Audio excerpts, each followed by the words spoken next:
What's going on, y'all? This be your boy, Scotty by Nature TV, and we're here for a brand new review of The Real Housewives of Atlanta, season 15, episode. I think this is episode 4, y'all.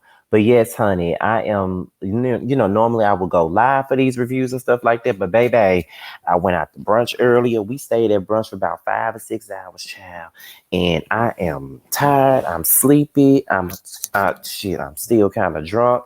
So I can't even give y'all like no lit live tonight. Like it's too much for me right about now. So I gotta do this from my bed. Like I'm literally laying here with boxer briefs on and a goddamn wife beat on. Like that's just how real this shit is. So you gonna get your RHOA review like this and my Bad Boys review just like this. I ain't even watched Bad Boys yet. I'm gonna watch that as soon as I'm done with this.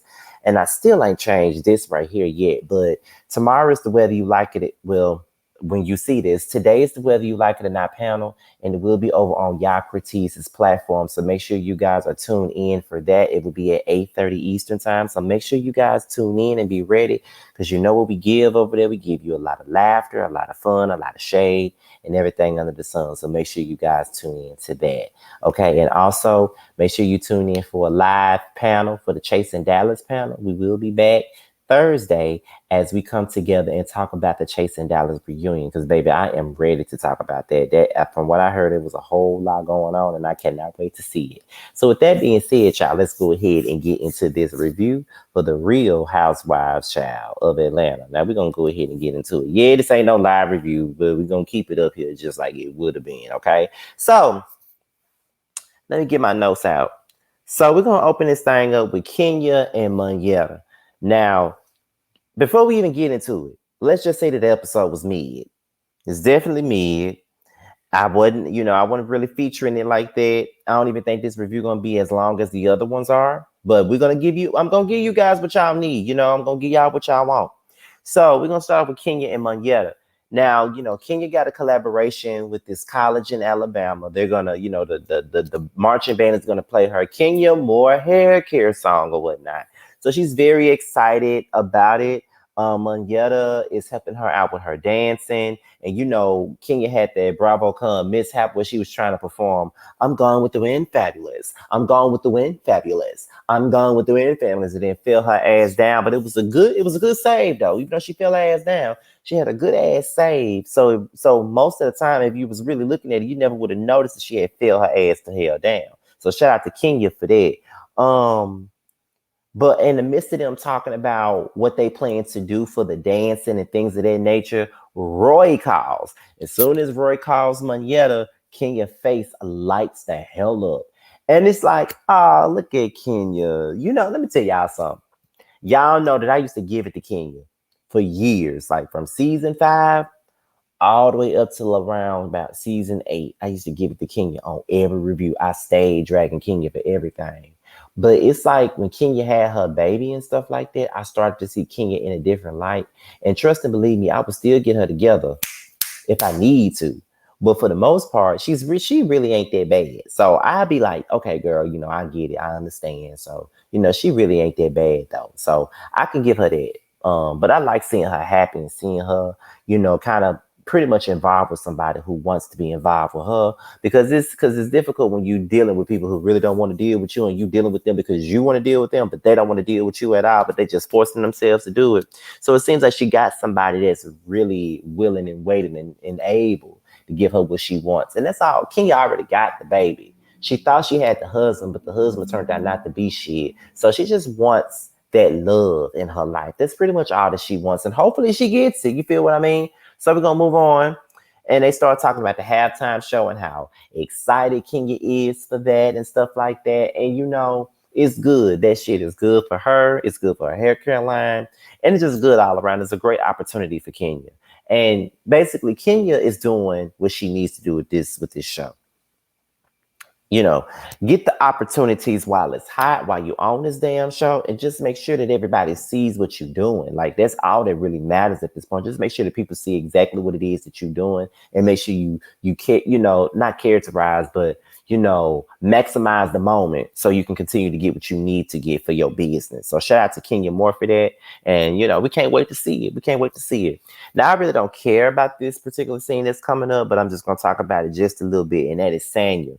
Now, Sanya was, trying to get her business together and stuff like that. But then she brings up the fact that Ross is ready for it to be a Ross household again.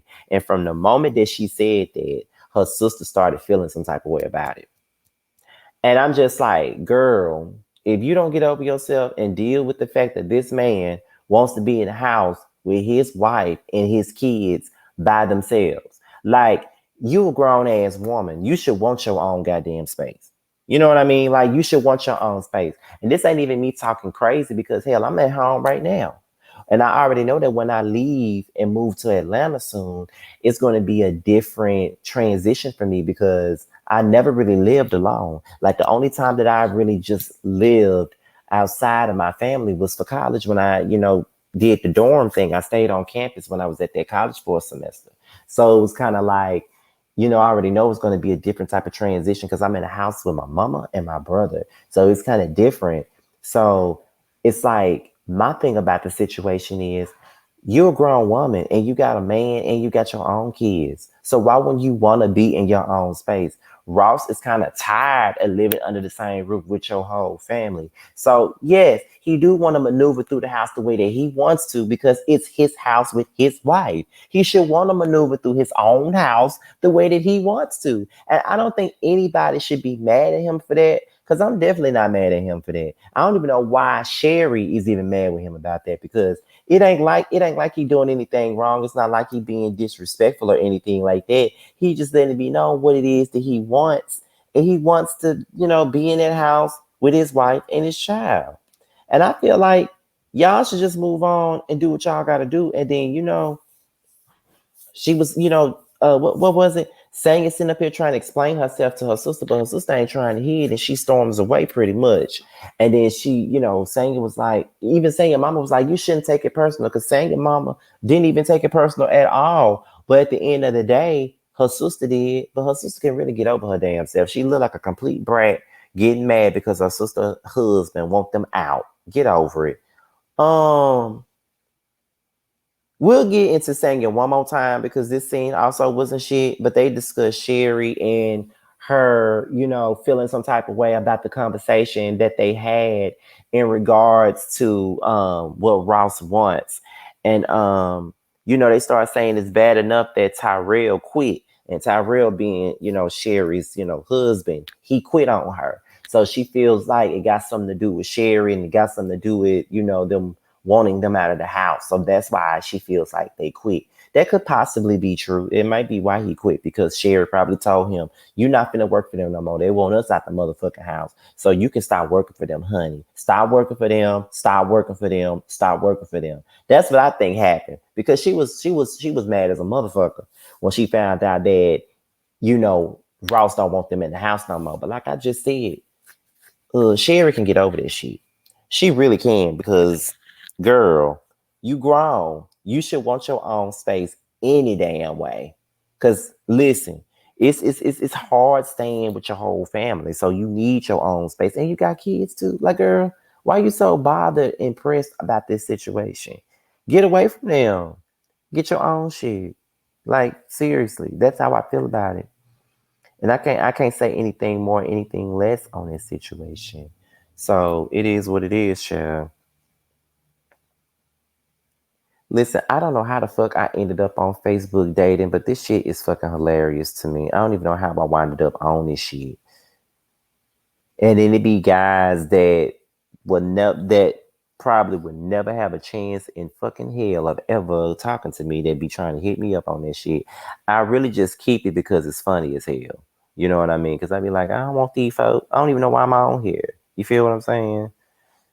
I don't even know how to get this shit off my phone, but that's another story. Anyway, um, where am I? Okay, so here we go with Marlo. Now, Marlo sitting up here talking about after the break-in, she's felt unsafe and she don't have a right to bear arms and stuff. And she's trying to get her record expunged or whatever. And she said that she was telling Courtney about it, and Courtney said that she knew some people that could help her out, right? So when she found out that Courtney had some people that that could help her out, she started saying that Kandi didn't even help me get my charges expunged. Girl, what? Marlo is obsessed with Kandi. Like she's very much so obsessed with this lady. Like every time we turn around, she got this lady's name in her damn mouth for any damn thing. So now you want Kandi to get your records expunged. Like what? Like what exactly are you looking for? Like, can you do anything on your own? What the fuck she need to get your records expunged for? Is she a lawyer? Like what the fuck, Marlo? Here's my thing. And let me just say this too. Let me move my laptop out the way. Because people are so quick to try to say anytime somebody defends Kandi, especially people that may have interviewed with her or got some type of acknowledgement from her, they think that because we're defending her, we're kissing her ass. And that's crazy, but people got their opinions and it is what it is. But here's my thing. The reason why a lot of us are defending Kandi right about now, it ain't got nothing to do with any acknowledgement, because I got acknowledged for dragging her. Honestly, I got acknowledged for dragging her for on the very first episode of Kandi in the Game. I'm dragging the shit out of her, and she acknowledged me. So I mean, it ain't got nothing to do with that. Thing about it is, Marlo's issues with Kandi is so forced, and it just gives. I'm trying to get a storyline. It gives. I'm going after Kandi.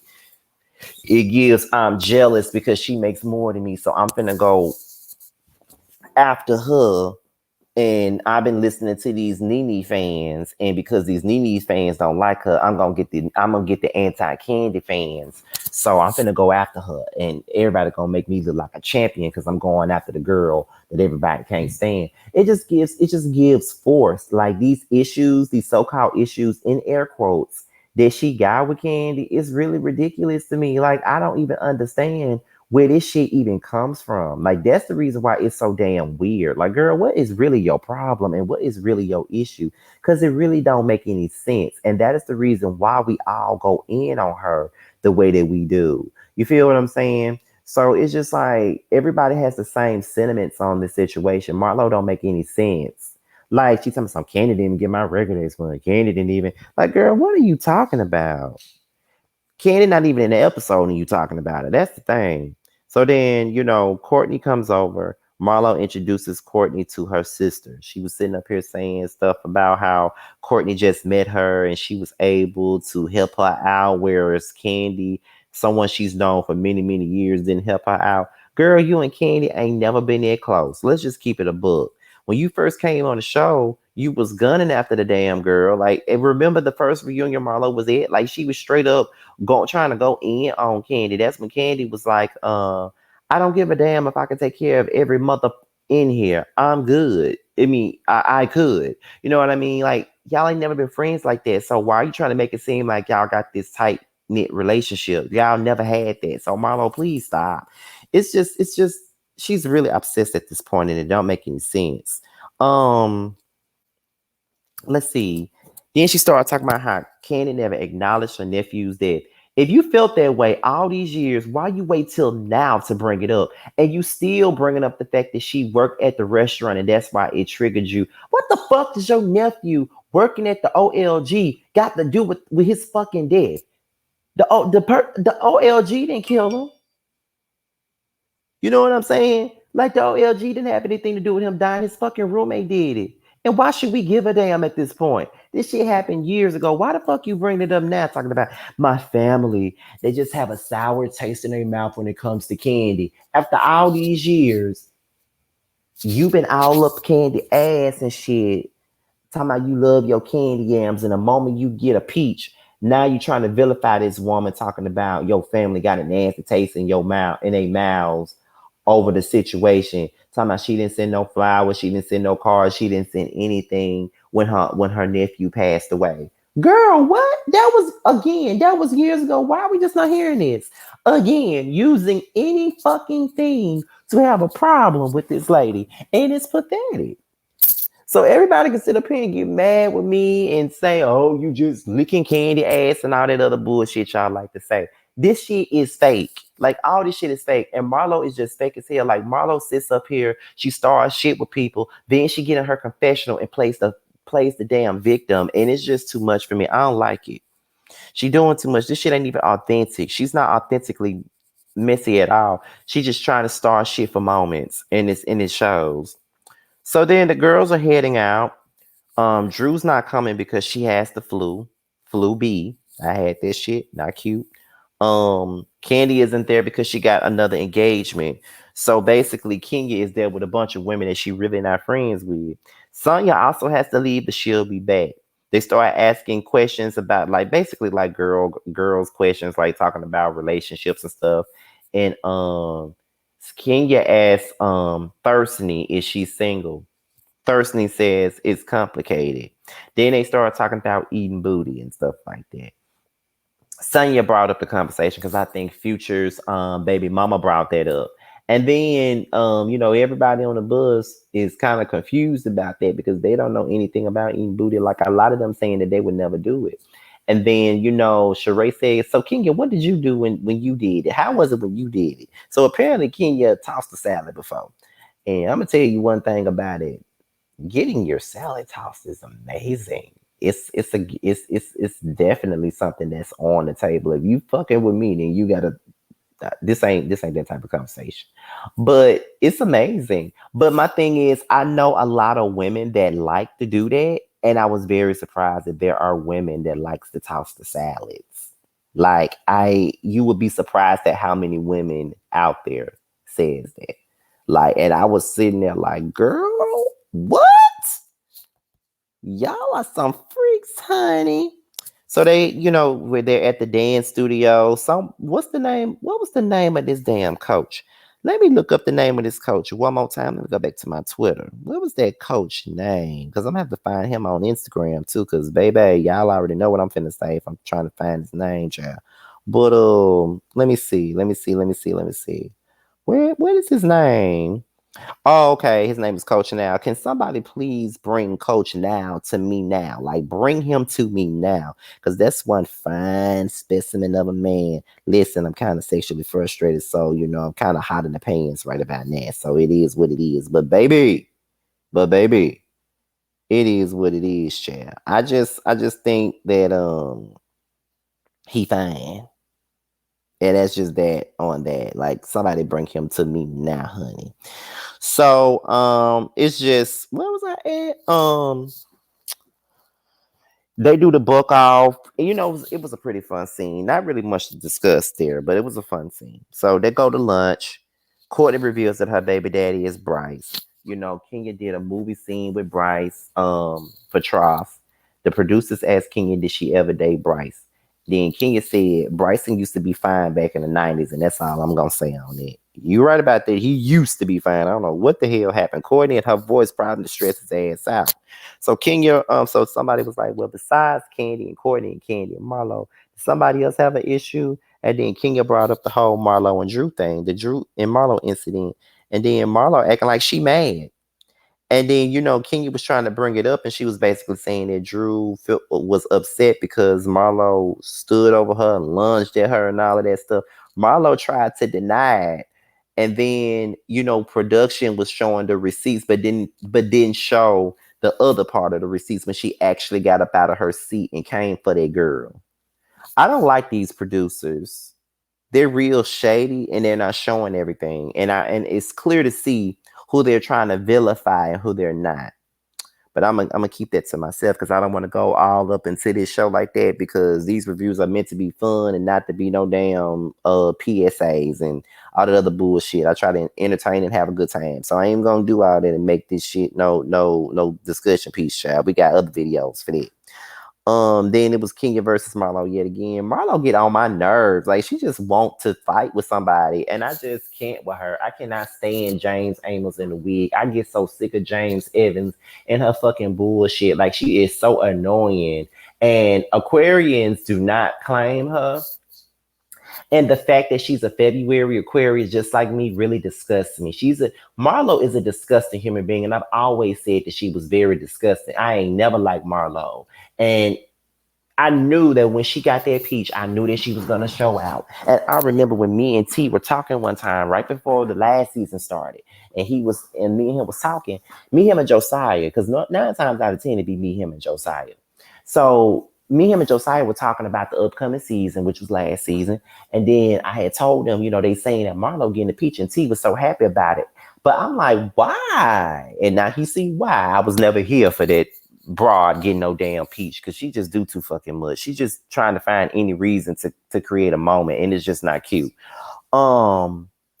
They get to the hotel, they change. Kenya asks Moneta to change because she's not going to the strip club, she's going to a charity event. The party is there, everybody's confused. It's not the type of party they thought it was, and production gets kicked out. The folks don't want them there.